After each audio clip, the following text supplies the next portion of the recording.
What's on tap for the welterweight division? We discuss that next. Please like and subscribe. Help us get to 1,000 subscribers. Leave a comment below. Let us know what you think. Welcome back to another episode of Tuesday Night Fights. We're gonna take a deep dive look into the deepest, hottest division in the sport right now, the glamour division, especially here in America. Things are really starting to heat up, or so it would look. On Twitter today and on Facebook, we posted a link to our top 10. Take a look at that. We'll go over that to start the show. Number 1, Terrence Bud Crawford. Number 2, Errol Spence. Number 3, Manny Pacquiao. Number 4, Keith Thurman. Number 5, Showtime Sean Porter. Number 6, Swift Danny Garcia. Number 7, Yordanis Ugas. Number 8, Andre Berto. Number 9, Jesse Vargas. And rounding out the top 10 is Jamal James. Let's get into how this is shaping out.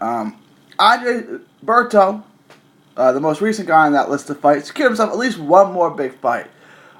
This is going to be against either Keith Thurman or Adrian Broner. We would think those are the two names that are being tossed around right now. But Berto was the most recent guy to fight in this division, and well, at least on this list. And he secured himself at least one more big fight. This guy's made a lot of money for someone who doesn't have any wins over really any world-class fighters. He's made a lot of money in the sport and he's gotten some big fights. It stands to reason that David Alexander actually is the best name on his resume. He got him almost 35 years old. But let's get into all the news, okay? All 10 of these guys have an opponent or are rumored to have an opponent and are closing in on that. Bud Crawford signed to fight Jesse Benavidez later in the fourth quarter, in October it looks like. Errol Spence is likely to fight Mikey Garcia in either November or December. Again, that's not a fight that we want to see, but it does look like it's going to happen. Some reports are saying that it's all but a done deal. Number 3 on the list, Manny Pacquiao will likely fight Amir Khan next. And because of Pacquiao's tax problems, he may not be returning to the U.S. anytime soon. So he's going to have to fight guys internationally, like he's done his last few fights. After Khan, we really, if he should win that fight, which we would probably pick Pacquiao, we really think that he's going to cash out against Loma and possibly call it a career after that. If he beats Khan and Loma, he'd be 40. He'd be 40 years old. If he won those two fights, he'd retire on a great note. Pacquiao looked great in his last fight. He really did. Didn't look like the Pacquiao from a decade ago, but he looked like 85% of the Pacquiao of old. Great speed, footwork, combination punching. It was there. Keith Thurman. Keith Thurman doesn't fight anyone. He hasn't fought in a year and a half, and he's been saying for almost a year now he needs a tune-up. He holds the WBC. He told the WBC about that he was stripped of that he would be back in January. This is in October, so this is 10 months ago. Keith Thurman told the WBC that he'd be back in January, and that he was going to fight 3 times in 2018. Obviously, Keith Thurman was just joking when he said that and had no intentions of fighting. He hasn't fought yet this year, and it's August, and he doesn't have anything on the docket, so it's likely that he may not fight at all this year. We don't know if we will see Thurman at all in the foreseeable future. The only reason why he's still on our list is because he still has the WBA belt, so he's still a world champion. Somehow, some way, he hasn't been stripped of that WBA belt. We don't understand how. Which, usually after a year and a half inactivity and fake injuries, we take you off our list. But he's still somehow a world champion despite the fact he doesn't fight anybody. Amazing, isn't it? The IBF would have stripped Keith Thurman a year ago. I mean, let's be real. Guy hasn't fought in a year and a half. The IBF makes you take those mandatories, and Keith Thurman doesn't fight anyone at all. I mean, not to say he doesn't fight anyone like he fights bums. He doesn't fight anyone. When he fights someone, it's usually a pretty decent fighter, but he doesn't like boxing, I suppose. If and when, and we say if, being the operative word, he does return, he's been linked to Devin Alexander and Josecito Lopez, and also Andre Berto, like we said, in an all-Central Florida showdown. It'd be a fun fight. It'd be a good comeback. Keith is also the mandatory for the winner of Danny Garcia and Showtime Porter. Remember, Suleiman told him that if when he vacated, I guess he technically vacated before he was stripped, right? It's like resigning before you're fired. They told him that he would be the mandatory for the winner. But he wants a tuna fight in the meantime, and like we said, he's been saying that for 10 months now, going back to last October when he made that comment. If he does fight in the fourth quarter of 2018, Keefe Poo would then need a year layoff to overcome more fake injuries, and we would be looking at a 2019 fight, a quarter four fight of 2019. Because remember, every time Keith Thurman fights, he has to have fake injuries afterwards, and he has to have a year layoff. So if he fights in, let's say, November of this year against Josecito Lopez or Andre Berto, he will need a year off before coming back to fight Garcia or Showtime. So don't hold your breath on that one. Don't hold your breath on Keith Thurman fighting anytime soon. He may be done. Showtime and Swift are fighting each other for the WBC belt that they took from Keefe Poo. So that's a good fight. Obviously, everyone's excited about that. Number 7 on our list, Ugas, is taking a tough fight with a veteran named Cesar Barranuevo. I know no one else has heard of this guy. If you go look at his YouTube, he's a good fighter. Southpaw, big hitting southpaw with real power. Look, Ugas should win. Barranuevo is probably a level below, probably a step below world-class fighters. But go check him out. He very rarely, he's fought like twice. He fought once in Uruguay and he fought once in Mexico. Outside of that, he's only fought in Argentina. So if you aren't familiar, don't worry about it. Nobody is. But there's a lot of his fights on YouTube, and that's where we checked him out.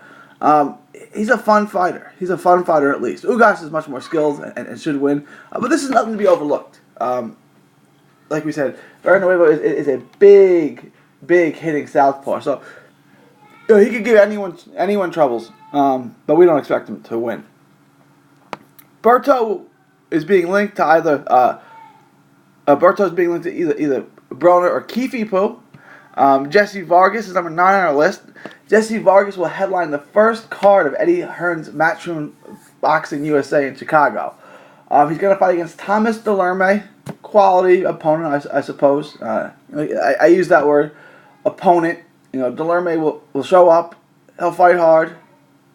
He'll make Vargas work, and he'll lose. Right? I mean, Delerme is one of those guys.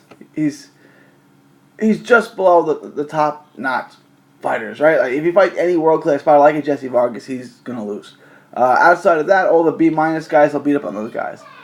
So he's a quality opponent. I mean, it's not anything that's gonna catapult Jesse Vargas up this list, and we're not gonna demand that we see Jesse Vargas fight Errol Spence after this or anything crazy like that. But it's a quality win should Vargas get it, which we think he will.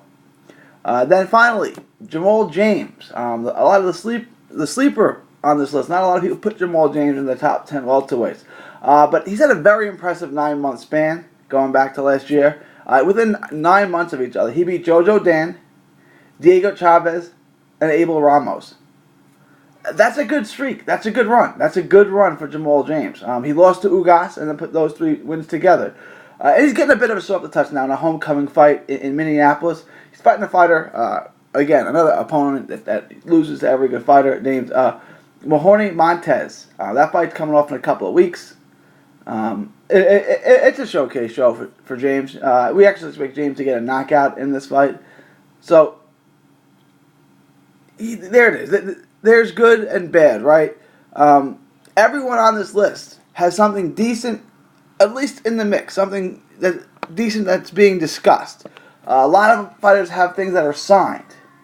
So that's all good, right? Everyone's staying active, except for Keith Thurman, of course. But even he's been rumored and linked to people. We're sure none of that will happen. We're sure Keefe Poo will run away from all those fights, as he always does. But there's a lot of news. There's a lot of fights going on, so that's all good. But outside of Porter and Garcia, none of the guys in the top 10 are fighting each other. They all have fights against someone else, meaning they're fighting someone not in the top 10 or in a different weight class entirely, in the case of Mikey Garcia and Errol Spence. Ugas will at some point be mandated to fight Spence. But the big fights, the unification fights, the fights between guys in the top 10 don't seem to be happening or close to happening. And with Manny Pacquiao not really fighting the best at this point, and just looking to take cash out fights with Khan and Loma potentially, and with Keepy Poo not fighting, period, and Terrence Crawford being with Top Rank, and Bob Arum not having much talent at 47, we seem to be at a bit of a stall, right? Like, the best guys at the welterweight division aren't really fighting each other. You know, the middleweight division, obviously you get the Canelo Triple G rematch. Boo Boo is fighting Billy Joe Saunders. So you're getting some good fights in the other division where that's absolutely loaded like 47 is. At 47, yeah, these guys are fighting. And outside of Porter Garcia, they aren't fighting each other. They're fighting guys outside of the top 10 or guys in different weight classes. You know, all this news at 47 it's a bit of a hoax, right? It's not real.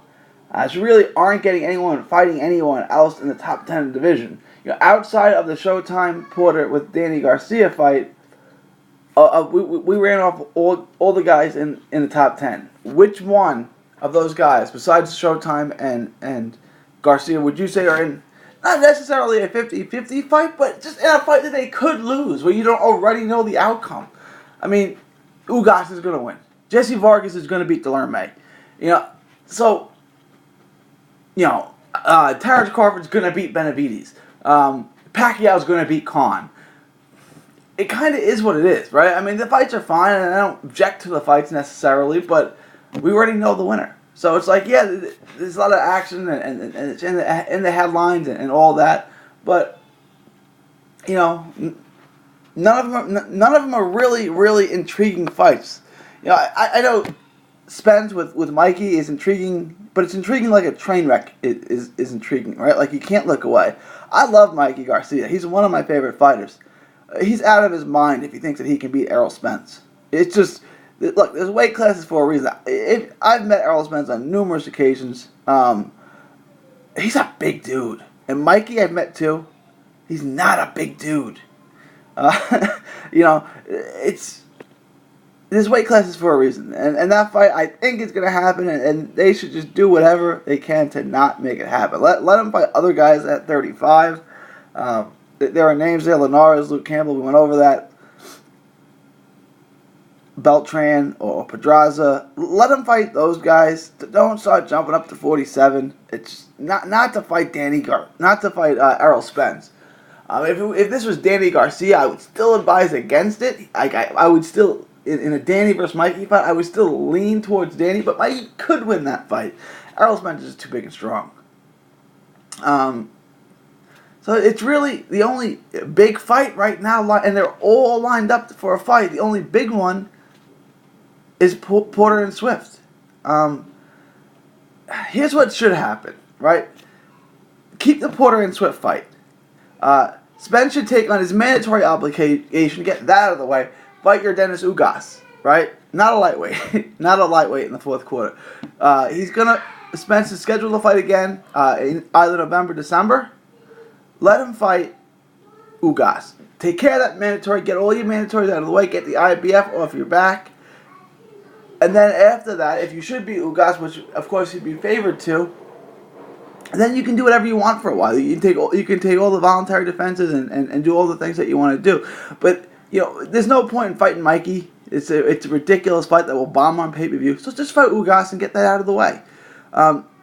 Additionally, the WBA should mandate, if you're listening, WBA, you should mandate the two champions square off. That's Keith Runtime Thurman and Manny Pacquiao. Manny Pacquiao is the world champion. Keith Thurman's the super champion. There's way too many champions in the WBA. So mandate that those two guys fight each other. If Thurman says, I don't want to fight, very simple. You take the belt from him, right? And I would mandate this fight by the end of the year. I would say you got to the end of the year. You got till first week of October to agree to it. If not, it'll go to purse bids. And if you still don't agree to it, you know, if you're not going to take the fight, then we're going to strip you and you won't have any belts left. If Vargas, who is ranked number 3 by the WBO, wins in October, he should be moved up to number 1. That's what we're saying should happen. Now, will it happen? No. The WBO has two ridiculous names ahead of Jesse Vargas. Curtis Clayton, who's of Canada, is ranked number 1 in the WBA. Well, for good reason, right? He's beaten guys named Gabor Kovacs and Stefan Danyo in his last 2 fights.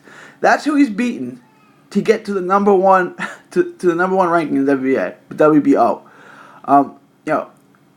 Stefan Danyo and Gabor Kovacs obviously putting together such an awesome resume by only the age of 31, meaning he's Devin Alexander's age, certainly makes the number 1 contender. Those 2 wins, those should catapult you to the mandatory number 1 spot. Because the the WBO is disgustingly corrupt. I mean, only the WBO would mandate that, put that guy at number 1. He's 14-0, and those are the best names on his resume. Those who's beaten in the last 12 months. Somehow that makes him the number 1 mandatory challenger. Number 2 is the Lithuanian fighter, whose name I'm not even going to attempt to pronounce, who eked out a decision over Juan Carlos Abreu. He's ranked number 2. Why? Well, because he's with Top Rank. And Bob wants to make that fight mandatory with Bud to keep the money in the Top Rank circle. Bob Arum, who we know for a fact paid off the IBF back in the 90s to get guys mandatory title shots, now has the WBO in his back pocket. So we can get a bunch of nonsense fights like this one that no one cares about. That's bad for Terrence Crawford, and it's bad for the sport, and it's just bad. But we can thank Bob Arum for that. So what should happen is that Porter and Swift should go on as scheduled. Spence should take his mandatory obligation against Ugas in December. The WBA should mandate Thurman and Pacquiao. Their 2 champions fight each other, and if they don't, if one of them won't agree to it, strip them, and that problem is solved. And if Vargas wins, Jesse Vargas wins, he should become the number 1 mandatory challenger for Terrence Crawford. That's what we have now, right? Well, that's not what we have now, but that's what we should have now. What that would do would line up a Vargas-Crawford fight. Porter and Swift there'd be a winner there. The winner could unify with Spence, and you'd have a Thurman-Pacquiao fight. Those are really good fights, Those are fights that we don't know who's going to win. I mean, we think we know who's going to win. Like, we'd all favor Crawford to beat Jesse Vargas, but Jesse's a real fighter.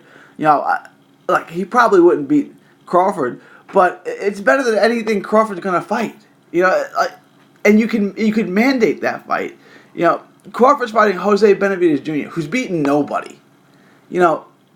Jesse Vargas is a real fighter. He wouldn't win, obviously, and Crawford may stop him even, but at least it's a real fight where Crawford has to show up and fight.